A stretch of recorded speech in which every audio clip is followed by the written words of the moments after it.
You ready to talk coaching? Nancy Lieberman, Coach Lieberman, or Lady Magic, is a former professional basketball player and WNBA coach who's widely known as one of the all-time greatest figures in American basketball.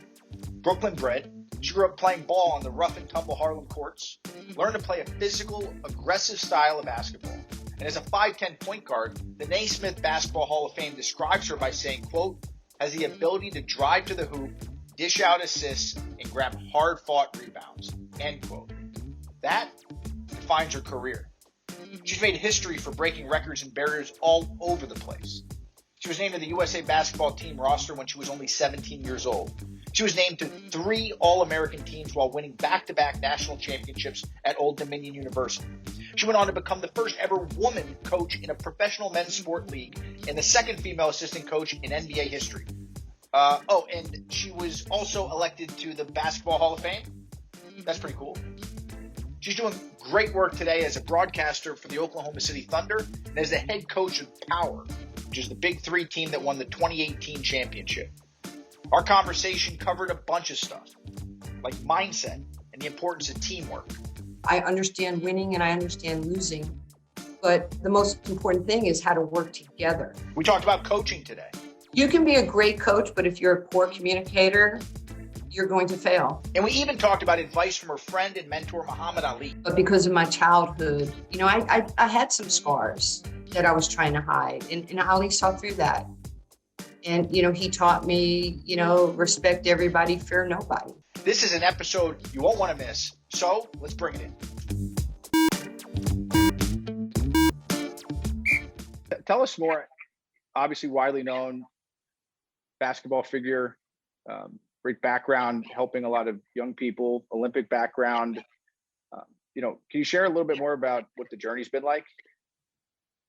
I think a lot of times people are looking for the horror story because I was a gal from the 60s, growing up in New York. And it wasn't a horror story. It was just that, sometimes somebody has to be first and somebody has to not be afraid to do things that are different. Now, I look at today's female athletes or athletes, and in my opinion, and I love it, but they haven't made the shade. They have every advantage to being great. And there's leagues for them to play and salaries, and people are pulling for us as athletes, not even at a professional level. You talked about CEOs and executives and corporations. 80% of Fortune 500 companies right now are hiring people like me. You can yell at me, you can scream at me. I'm wired to win, DNA, teamwork, strategizing. I understand winning and I understand losing. But the most important thing is how to work together. Nobody who has ever been great has ever done it by themselves. And whether I'm on boards for equality and, diversity and inclusion with, companies, it's amazing what happens on the field, how it translates later in life. So, I'm not a victim of the 60s and 70s. I'm a victor because it built that bottom of that pyramid of resiliency, eyes to other opportunities. But I will say this, and this as an athlete, and congratulations to Alabama on dominating college football. But without sports, I would have never had the tenacity or the boldness to do some of the things that I've done. And the one thing that I've been taught, and I'm 62 years old, is I'm not afraid. I'm not afraid to play against men. I'm not afraid to coach men. I'm not afraid to win. I'm not afraid to coach or do TV. Given opportunity, just given that somebody will believe in you. Like, I'm more of a minimalist where, like I was learning when I was growing up in Queens in Far Rockaway, and I was poor and had no father, and we were one grandparent away from food stamps. Then the middle part of my life, I was earning and becoming a public figure. And at this stage, I still have that dog in me that we all have to have in the boardroom or on the athletic field or coaching. But I'm learning earning and returning. I'm really am a minimalist, like with the guys or gals that I teach. This is why we're doing things. You give them the why. We must do this. This is why, and then this will be the results. I think in this age of communicating with emojis, 280 characters, 60-second or so Snapchats, you have to learn how to communicate how this generation, it's good for us. It's good exercise for us. You're not as old as me and I'm angry, but it's good stuff. And I feel like I am a victor, not a victim, because I've had so many people champion me, and then I get to champion other people. So it's been a great life for me. What's the difference between a great coach and everybody else? What is the difference maker? You've played for a ton that, along the way. You can be a great coach, but if you're a poor communicator, you're going to fail in life, in love, in business, in sports. If you don't have a relationship with your players, if you can't talk to your players, the people that you need to, players coach and coaches coach and players decide probability and outcome. I knew when I played that I could very much be responsible for us winning championships at Olympic level, at a collegiate level, at a professional level. And winning is hard. And so I needed somebody to have some empathy, some understanding, firm but fair. I don't want to be the example. And today's young person, they don't want that. They don't want to be embarrassed.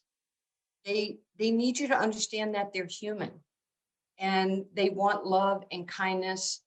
And they'll run through a wall for you if you demonstrate those qualities.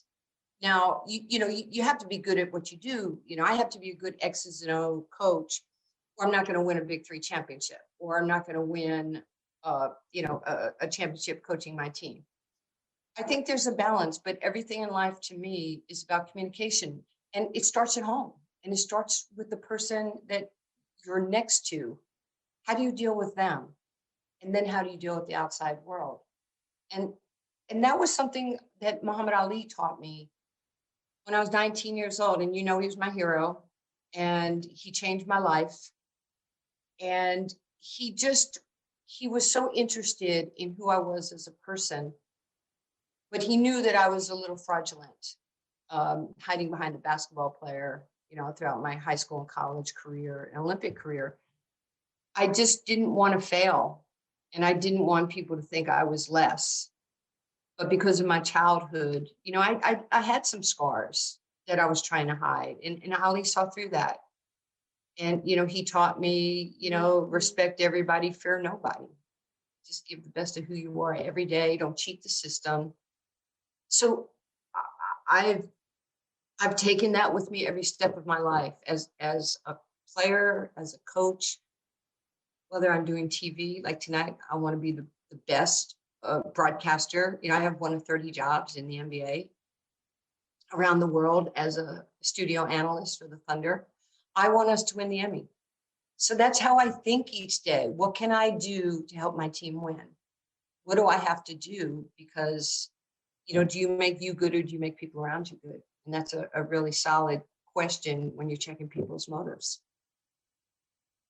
So many people talk about or complain about, you just touched a little bit on it, millennials, Gen Z, you made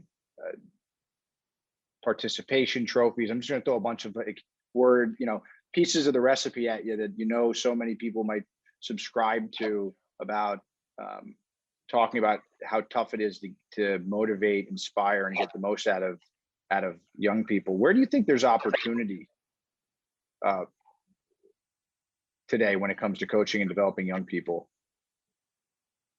It's in front of us. It's there, but it takes time and energy to be involved with your team.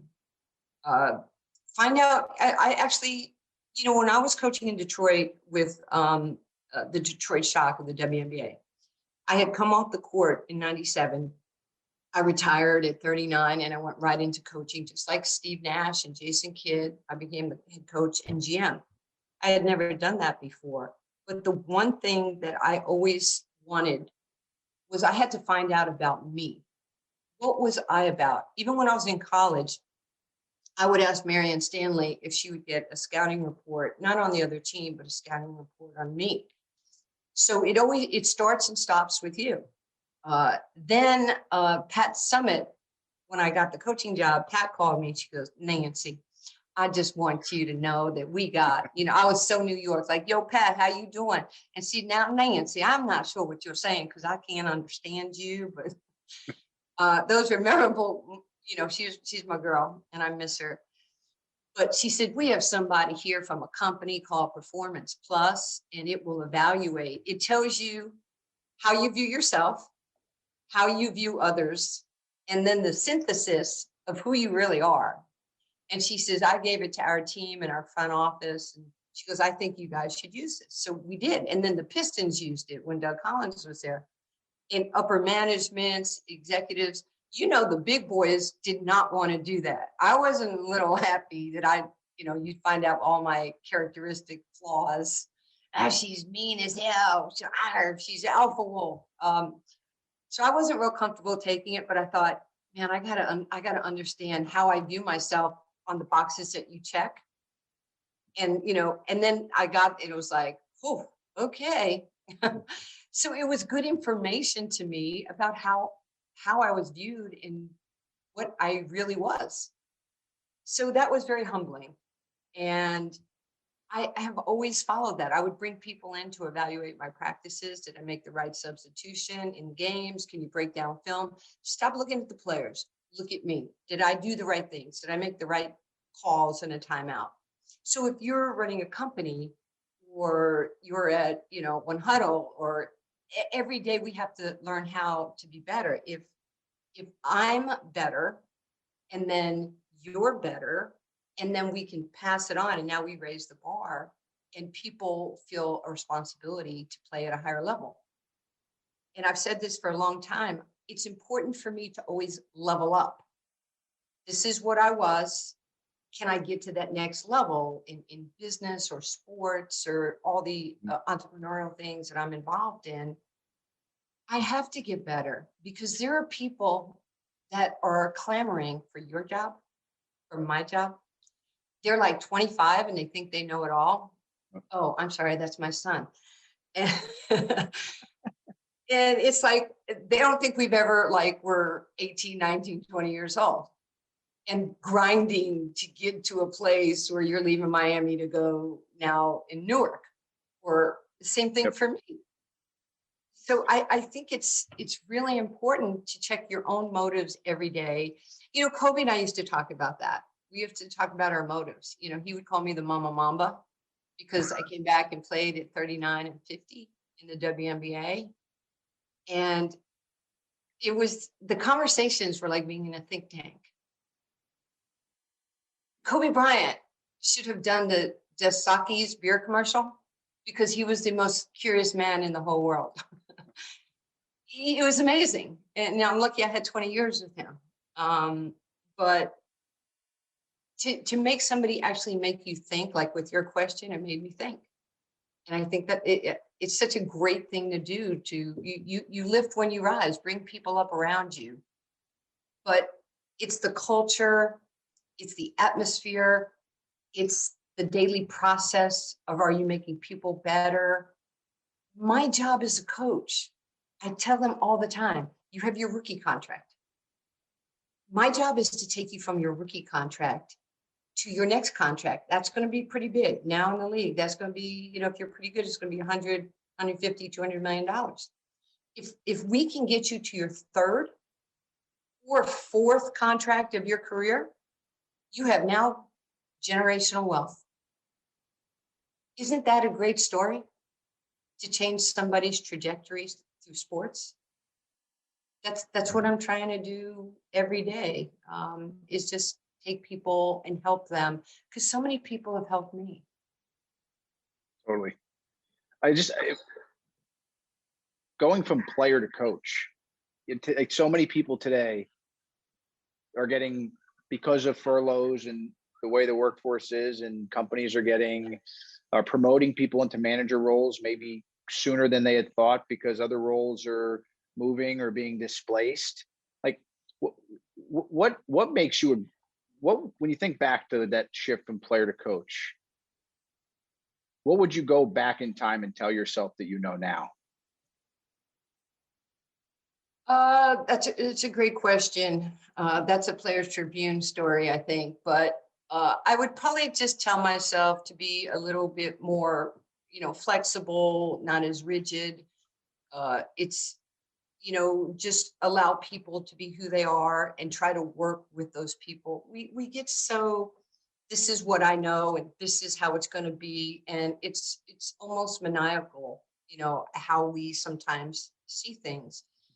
And maybe people have to make us better and open our eyes to how we disseminate information. You can't have just one tool in the toolbox and that happens to be a hammer. You can't do that any longer. You have to be able to work with people and coexist. And today, employers, employees, athletes, like, don't you find it amazing that Deshaun Watson can turn around to his organization where they show, and I like him, by the way, a lot, but they have shown him loyalty. How much is his contract? 140, 50, 60 million, maybe more. He got the bag, okay, because he deserves the bag. But then to come back and say, well, we didn't run this by you. I'm upset because you didn't run this by me. The old Nancy would say, how can a player say that? Stay in your lane, do your job. That's why you have an owner. That's why you have a GM. That's why you have presidents and people who make those decisions. But it's different now. And we can't totally discard the fact that these players, who are immensely talented, have a lot of say on who they want to play with, who they want to go to war with, they want to feel respected.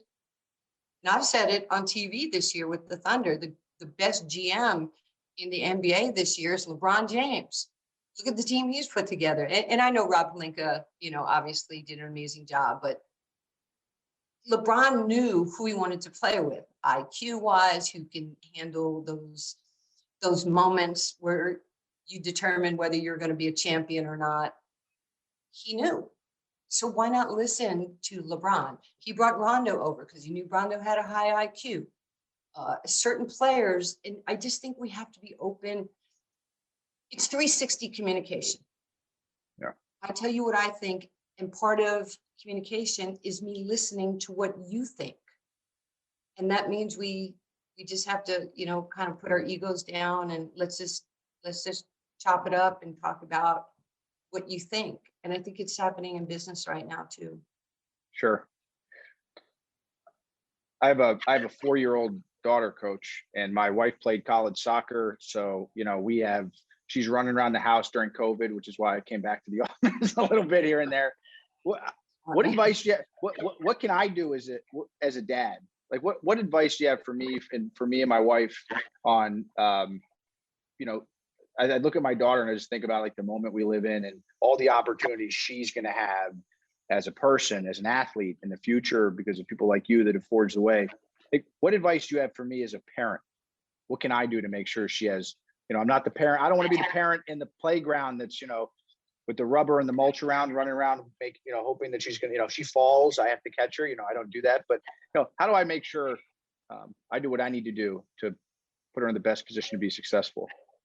Well, you already are, the fact that she's playing sports is healthy. She's active. She'll figure out exactly what sport she wants. I wouldn't pigeonhole her just because mama played soccer. It's like with my son, I'm really happy that TJ is a basketball player and playing professionally in Europe. Matter of fact, he just signed with Maccabi Tel Aviv about a week ago, which is pretty cool. But for me, the most important thing is just expose her to basketball, to baseball, to football. She'll end up telling you what she feels comfortable with. and teach her how to be, it's the little things like let the kid play with your toy. Tell mommy and daddy you love them. Keep love and kindness in her heart, because there's so many angry people out there today, and they filter that, to their children, and their kids don't even know why they're angry. I mean, I wake up when my little shades come up and I take a breath. I'm just like, thank you, God. Thank you for another day to just be an influencer or to make people laugh or smile. People want to be around happy people. I'm mildly funny. I'm very sarcastic, but I have a lot of truth. And I ball it up into one. And that's how I lead my day. People want to laugh. They want to talk about sports. Warren Buffett has been a friend for over 30 years. He loves to talk sports. I can always call Deb over at his office and say, is Warren there? Nancy, he's busy. No, he's not. I know he's playing chess against somebody in the Ukraine. Who's managing my one share of Berkshire Hathaway stock? I need to talk to is Charlie here? Is Warren here? So a little humor, a little sarcasm, but probably some truth. And, she'll go, that is hysterical. And people, that's how I am with my players. Baby Davis, Glenn, that silver outfit is not exactly slimming the uniform. I'm going to ask the league if we could do maybe black or dark blue. And it's just a little fun. I don't want to say, Glenn, lose some weight. Maybe find something that's slimming. Or, Glenn, do you know who Jillian Michaels is? Because I can get you on her show. And he'll go, Coach, what are you saying? I said, I'm just saying I know her. And I would like to make that introduction. So, right, a little humor. And I don't have to be like a really tough guy, but do it with love and kindness. Sure. Coach, thank you for joining. This was great. Thank you for having me. Probably one of the most awesome things in talking to Coach Lieberman wasn't just her sharing her stories, wasn't her sharing her background. It was the understanding that her perspective on how you get the most out of people is something that every talent leader, every coach, every manager can learn from. She became great at such a young age. And when people are exceptional and successful when they're that young, they got a tendency to think, well, they must be naturally talented. They must have been born with something special. But I think one of the most powerful things Coach Lieberman said was, the one thing that I've been taught, and I'm 62 years old, is I'm not afraid. I'm not afraid to play against men. I'm not afraid to coach men. I'm not afraid to win. Fearlessness. Fearlessness is something all of us can work toward. Taking chances, being unafraid, being willing to risk it all to win is something we can do no matter our age, no matter our background, no matter our role, no matter our business. People look to Coach Lieberman, the first ever female coach in professional men's sports league, and wonder how she got there, how she's accomplished everything she has. And it all comes down to one thing, not being afraid. And that's something I hope we can all take forward from this conversation. Because now more than ever, not being afraid isn't just in our own pursuits. It's in pursuing inclusivity. It's not being afraid of difficult conversations. It's not being afraid of making sure you're having an impact, not just worrying about the bottom line. It's about not being afraid of doing the hard stuff. So thanks to Coach Lieberman for joining us today. It was awesome having her on the podcast, and more importantly, also meeting her and being able to spend some time having a conversation, a legend in more than just basketball. Now, we have a ton more really exceptional folks that are lined up for season 2 of Bring It In. So don't forget to subscribe so you never miss an episode. We'll see you next week. And now, back to work.